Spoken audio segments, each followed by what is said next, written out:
দুনিয়া জুড়ে যখন তোলপাড় চলছে কার নাম অ্যাবস্টেইন ফাইলে আসলো আর কার নাম আসলো না, তখন একটি বিষয় পানির মতো পরিষ্কার। চীনের রাষ্ট্রপতি শি জিনপিং, রাশিয়ার প্রেসিডেন্ট ভ্লাদিমির পুতিন, ইরানের সর্বোচ্চ নেতা আয়াতুল্লাহ আলী খামেনির নাম ওই ফাইলে না আসাটাই যেন স্বাভাবিক। তেমনি উত্তর কোরিয়ার সর্বোচ্চ নেতা কিম জং উনের নাম ওই ফাইলে থাকলে সেটি হতো পৃথিবীর অষ্টম আশ্চর্য।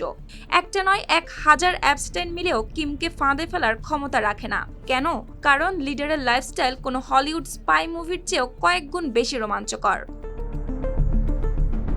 আন্তর্জাতিক সংবাদ মাধ্যমগুলোর তথ্য অনুযায়ী কিম জং উন বিদেশ সফরে গেলে তার প্রতিটি ধাপ আগেই থাকে পরিকল্পিত। নায়াসিনামাইড ও স্যালিসাইলিক সমৃদ্ধ লিলি ফেস ওয়াশ যা ফেসের ডেড স্কিন সেল দূর করে দেয় দ্বিগুণ ফাস্টার ব্রাইটেনিং। হোটেল হোক বা বৈঠকের জায়গা, কোথায় থাকবেন, কিভাবে চলবেন, আশপাশে কারা থাকবে, সবকিছুই নিয়ন্ত্রিত। এ ধরনের সফরে তার চারপাশে শুধু দেখা যায় শীর্ষ সামরিক কর্মকর্তা ও প্রশিক্ষিত নিরাপত্তা কর্মীদের। একটি বিষয় নিয়ে বহুবার রিপোর্ট হয়েছে, বিদেশ সফরে গেলেও তিনি নিজের পার্সোনাল টয়লেট সাথে নিয়ে ঘোরেন। তার মলমূত্র পর্যন্ত শত্রুপক্ষের হাতের নাগালের বাইরে, যাতে ডিএনএ টেস্ট করে তার স্বাস্থ্যের গোপন খবর কেউ জানতে না পারে। যদিও উত্তর কোরিয়া এ নিয়ে কোনো আনুষ্ঠানিকভাবে কিছু বলেনি, তবুও বিষয়টি উঠে এসেছে একাধিক আন্তর্জাতিক প্রতিবেদনে।